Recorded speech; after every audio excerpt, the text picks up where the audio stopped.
رباب انصاف کا قتل۔ وہ ملزمان جن پر فرد جرم عائد ہوتی ہیں، پاکستان کی معزز عدالتوں میں 8 سال کیسز چلتے ہیں، لیکن 8 سالوں کے بعد ان تمام ملزمان کو باعزت بری کر دیا جاتا ہے۔ اب ناظرین، آپ تصور کریں، ایک لڑکی ہے، گاڑی کی پچھلی سیٹ پر بیٹھی ہے، شیشے کے باہر مائکرو فونز ہیں، کیمرہ ہے، صحافی ہے، وہ سب پوچھ رہے ہیں، وہ سب جاننا چاہتے ہیں، مگر وہ لڑکی کچھ بول نہیں پا رہی، اس کی آنکھوں سے آنسو بہہ رہے ہیں۔ دوسری جانب اسی لمحے عدالت کے باہر وہی ملزمان جن پر رباب نے الزام لگایا تھا کہ 8 سال قبل انہوں نے ان کے باپ، دادا، چچا کا بے رحمی سے قتل کیا تھا، وہی ملزمان عدالت کے باہر آج کلاشنکوفیں اٹھائے ناچ رہے ہیں، فائرنگ ہو رہی ہے، ڈھول بج رہے ہیں اور کھل کر اپنی جیت کا جشن منایا جا رہا ہے۔ آخر یہ سارا معاملہ کیا تھا؟ اس کو جاننے کے لیے ہمیں 8 سال پیچھے جانا ہو۔ 17 جنوری 2018، مہر، ضلع دادو، سندھ۔ رات کے وقت احمد کالونی کے ایک گھر پر چند مسلح افراد نے دھاوا بولا، اور جب صبح کی اذان ہوئی 3 جنازے اٹھ چکے تھے۔ رئیس کرم اللہ چانڈیو، مہر تلقے کی یونین کونسل کے چیئرمین، ان کے بیٹے مختار چانڈیو، ضلع کونسل کے رکن، اور ان کے بھائی، ان 3 افراد کو بے دردی سے قتل کر دیا گیا تھا۔ ایک ہی رات میں ایک ہی گھر سے 3 جنازے، اور اس گھر میں اب پیچھے رہ گئی تھی صرف ایک لڑکی، رباب چانڈیو، جوان، تنہا اور اب بالکل اکیلی، اس سرزمین پر جہاں وڈیرے کے خلاف آواز اٹھانا خودکشی سمجھا جاتا ہے۔ لیکن اس دردناک واقعے کے بعد اس لڑکی نے وہ فیصلہ کیا جو شاید کروڑوں پاکستانی ڈر کر کبھی نہیں کر پاتے۔ وہ چپ نہیں بیٹھی، وہ اٹھی اور عدالت کا دروازہ کھٹکھٹایا۔ اب یہ سمجھنا بہت ضروری ہے کہ یہ لڑکی آخر کن لوگوں کے خلاف لڑ رہی تھی۔ ملزمان کوئی معمولی لوگ نہیں تھے۔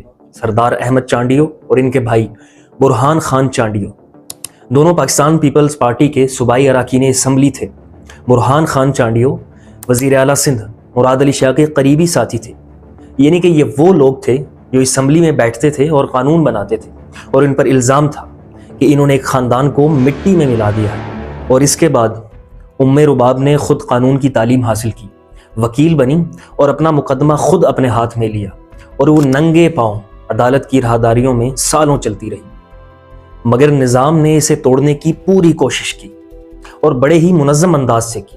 ناظرین، یہ کوئی فلم کا منظر نہیں ہے، یہ پاکستان کی عدلیہ کا اصل چہرہ ہے، نہ کوئی ماسک، نہ ہی کوئی پردہ، بالکل ننگا۔ ناظرین، ایسے کیسز میں ہمیشہ ایک بات کامن ہوتی ہے، طاقتور افراد کی جانب سے مختلف ہتھ کنڈے ہتھیار کے طور پر استعمال کیے جاتے ہیں، اور یہ نظام بھی انہی افراد کے ہی ارد گرد گھومتا ہے، اور جس میں سب سے پہلا ہتھیار ہوتا ہے تھکان، یعنی کیس کو ایک عدالت سے دوسری عدالت کی طرف منتقل کرتے رہو۔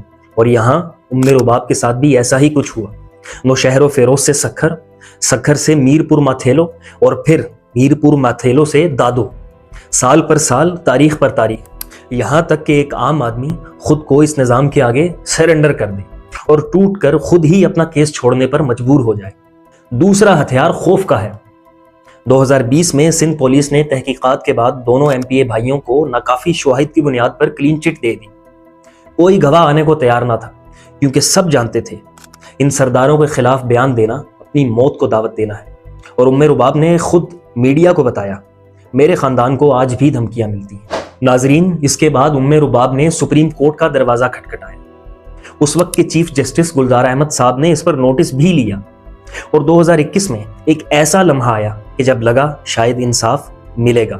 عدالت نے دونوں PPP اراکین پر فرد جرم بھی عائد کی، جس پر رباب نے کہا کہ آج قوم کا ضمیر جیتا، مگر یہ خوشی عارضی تھی، نظام نے ابھی اپنا آخری پتہ نہیں کھیلا تھا۔ اور اب دادو عدالت 2026، آخر کار 8 سال بعد فیصلہ سنایا گیا۔ 8 سال بعد وہ تمام 8 ملزمان جن کو عدالت نے ناکافی شواہد کی بنیاد پر باعزت بری کر دیا گیا تھا، باوجود اس کے کہ طبی رپورٹیں موجود تھیں، باوجود اس کے کہ FIR درج تھی، باوجود اس کے کہ یہ مقدمہ 8 سال تک عدالتوں میں چلتا رہا، اور گواہ اس لیے نہیں آتے تھے کیونکہ وہ ڈرتے تھے، اور اس نظام نے انہیں ان ڈرانے والوں کے خلاف کوئی بھی تحفظ نہ دیا۔ اور جیسے ہی یہ فیصلہ سنایا گیا، عدالت کے باہر جشن کا وہ منظر سامنے آیا جو پاکستان کی تاریخ میں ہمیشہ یاد رکھا جائے۔ کلیشنکوف اٹھا کر فائرنگ، راکٹ لانچر کے ساتھ فتح کا جلوس، ڈھول نعرے جیسے کوئی جنگ جیتی ہو، اور واقعی انہوں نے جنگ ہی جیتی تھی، مگر انصاف کے خلاف۔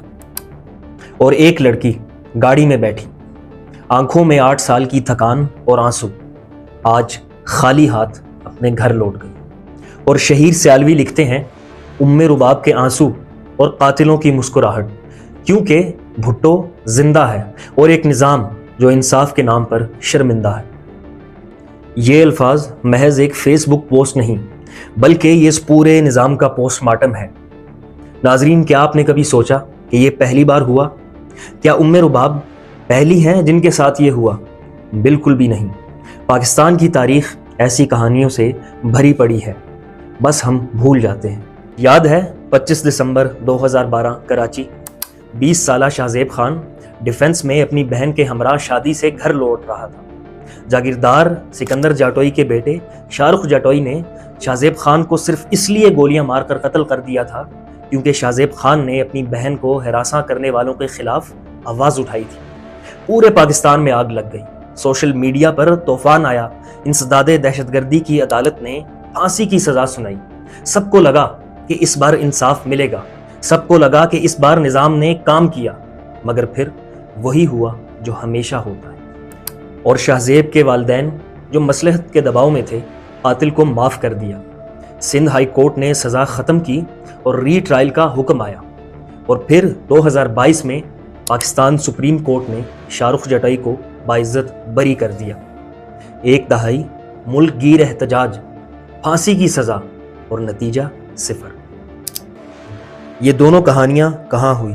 سندھ میں، وہ سندھ جہاں پیپلز پارٹی 16 سال سے مسلسل حکومت کر رہی ہے، وہ سندھ جہاں ہر انتخاب میں وہی چہرے، وہی خاندان، وہی وڈیرے نئے نعروں کے ساتھ واپس آ جاتے ہیں، وہ سندھ جہاں اسمبلی میں بیٹھے ہوئے لوگوں پر قتل کے مقدمات ہیں، وہ پھر بھی وزیر بنتے ہیں۔ جماعت اسلامی کے امیر حافظ نعیم الرحمان نے عوامی سطح پر سوال اٹھایا، کیا رباب چانڈیو سندھ کی بیٹی نہیں؟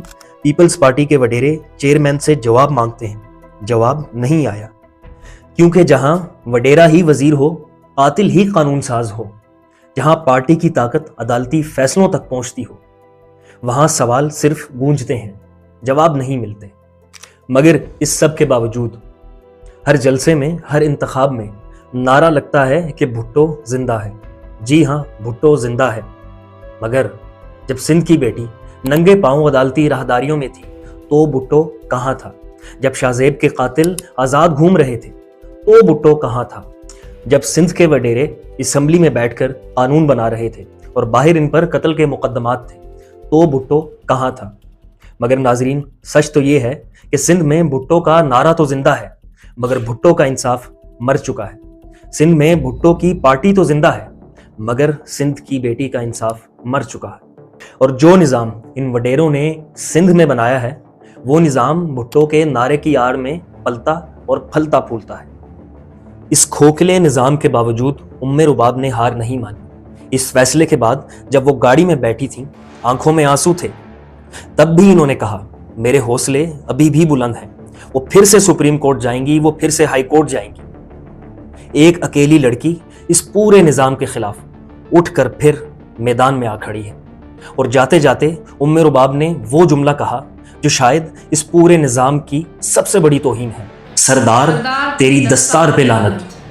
یہ ایک کمزور کی آہ نہیں، بلکہ یہ ایک باہمت لڑکی کا اس پورے نظام کے منہ پر ایک تماچا ہے۔ لیکن اب سوال ہم سے ہے، کیا ہم بھی اتنے باہمت ہیں؟ کیا رباب کو شاہزیب خان کی طرح ہم بھول جائیں گے؟ کیا چند دن بعد یہ ٹرینڈ بھی خاموش ہو جائے گا اور ہم کسی نئی خبر میں کھو جائیں گے؟ ناظرین، جب تک ہم ہر رباب کو چند دنوں کا ٹرینڈ سمجھتے رہیں گے، یہ نظام بھی یوں ہی چلتا رہے گا، وڈیرے یوں ہی جشن مناتے رہیں گے، اور عدالتیں انہی طاقتور لوگوں کی ڈھال بنتی رہیں گی، اور ہم لوگ ہر بار ایک نیا غم لے کر پرانا غم بھول جائیں گے۔ پاکستان میں انصاف کی کیا قیمت ہے؟ 8 سال ننگے پاؤں، اکیلے، اور آخر میں کچھ نہیں۔